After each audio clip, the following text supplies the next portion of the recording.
Spoštovani gosti, cenjene gostje, dobrodošli na današnjem posvetu o naši prihodnosti in podelitvi priznanj v okviru projekta Oskrbimo Slovenijo štafeta semen. Najlepša hvala, da ste si vzeli čas za ustvarjanje boljšega življenja za vse nas. V času nenehnih turbulenc, klimatskih sprememb, kot jih še nismo videli, ter nemira okrog v nas, je še posebej pomembno, da razmišljamo o naši prihodnosti. Kakšno prihodnost želimo in kako jo bomo ustvarili. Poti do tja je veliko, toliko, kolikor je ljudi, je pa dobro, da gledamo v isto smer. Dela imamo veliko.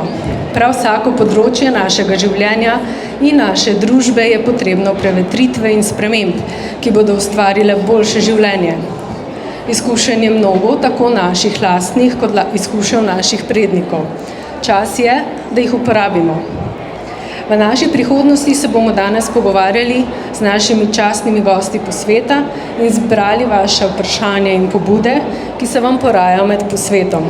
Več o tem, kako lahko tudi vi sodelujete, vam bom povedala v nadaljevanju.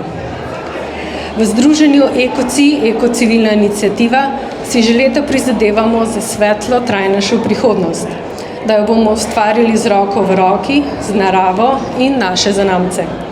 Tudi zato smo pred 10 leti ustvarili gibanje Oskrbimo Slovenijo štafeta semen.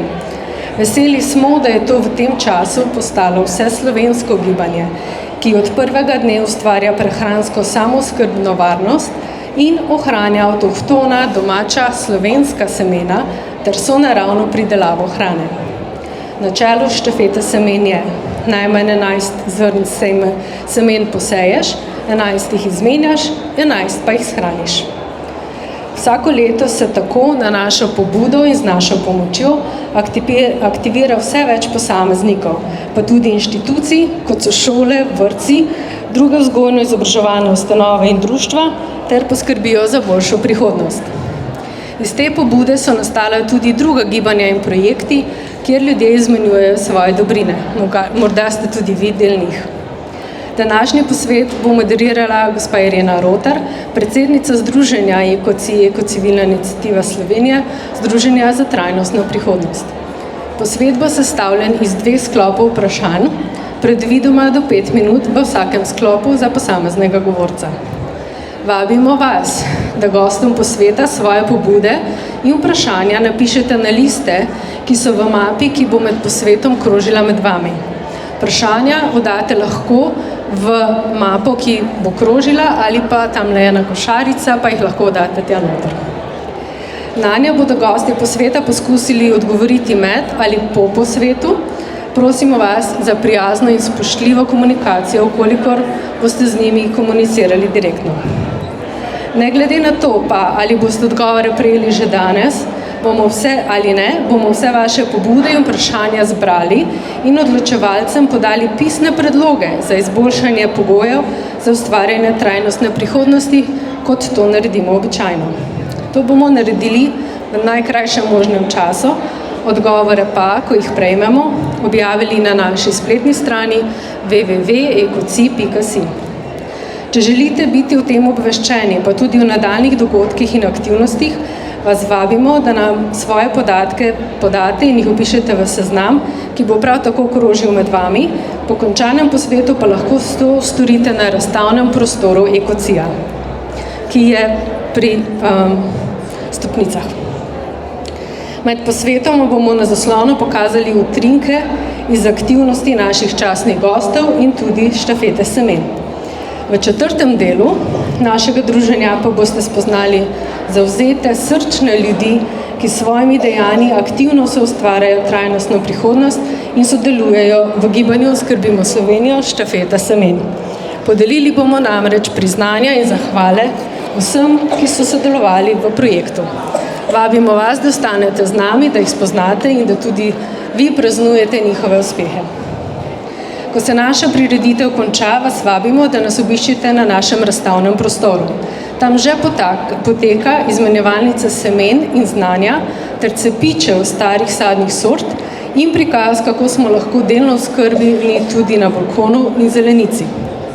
Različni strokovnjaki vam bodo na voljo ves čas sejma in vam svetovali, kako soustvarjati soskrbno trajnostno prihodnost.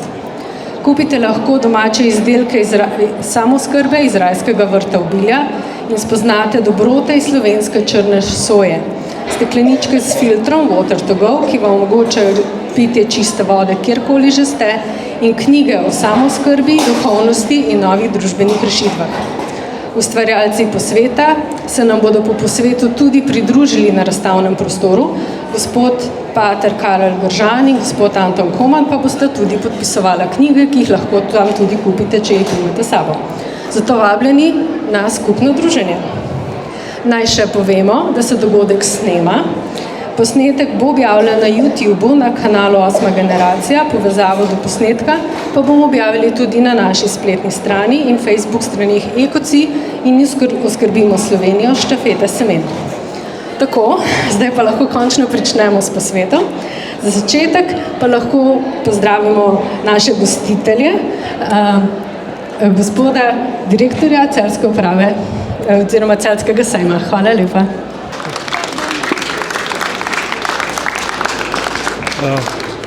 Lep pozdrav vsem skupaj. Hvala lepa našim organizatorjem, društvu Ekoci, državni sekretarki, gospe Bozeti in ostalim uglednim gostom, da ste danes tukaj tu z nami. Izredno me veseli, da vas vidim v tako velikem številu. Dejansko vidi se, da je ta osebni stik, osebna izmenjava še kako pomembna med nami. To mi kot organizatorji sejma dobro vemo, ko smo bili 2 leti zaprti in res smo veseli, da vas ponovno lahko gostimo v takšnem številu, da se ponovno družimo. Zahvalil bi se društvu Ekoci, ki je z nami že vrsto let na našem sejmu Altermed, ki smo ga letos preimenovali v Altermed Green Vita. Te 3 dni na našem sejmišču gostimo 5 sejmov. Poleg sejma, katerega del smo, je še festival kave, kjer je možno poleg kave tudi poizkusiti še vino, pivo, kakšne prehrambne izdelke. Letos smo dodali znova kot novost še dneve lovstva in dneve ribištva. Jutri pa nam se pridružijo še čebelarji s svojim tradicionalnim največjim dogodkom v Evropi. Tako da nekako ta celotni dogodek je v znamenju samooskrbe, sobivanja z naravo, skrbi za lastno zdravje seveda. Samooskrba je seveda bistvena. Še bolj smo to videli po tej naši epidemiji, kaj se zgodi, če se pretrgajo te dobavne verige. Ta globalizacija je dejansko povzročila to, da moramo hrano dejansko voziti že čez pol sveta, kar se pa lahko seveda hitro pretrga. To so tudi škodljivi vplivi na okolje. Zato je še toliko bolj pomembno, da se zavedamo in pa da se trudimo v smeri samooskrbe, v tem oskrbujmo se lokalno, kar je tudi ena izmed poudarkov današnje okrogle mize in pa bi rekel nekako cilj društva Ekoci in njegove gonilne sile gospe Irene Rotar, ki se ob tej priložnosti še enkrat zahvaljujem, da je pripravila ta dogodek in da nas leta že usmerja z nasveti. Tako da ne bom predolg, želim vam lep dan, da čim več odnesete od tega posveta in pa da potem še v miru obiščete nas sejem, pogledajte vse dvorane, tudi kaj kupite in odnesete domov. Tako da zdaj pa predajam besedo gospe Rotar in vam želim uspešen dogodek. Najlepša hvala, gospod direktor Robert Torepec. Zahvaljujemo se vam za sodelovanje, za soorganizatorstvo. Prosim, da pokažete to zahvalo tudi ljudstvu, kajti zelo veliko ljudi zavzetih bo dobilo takšno nagrado in priznanje tudi danes. Hvala vam.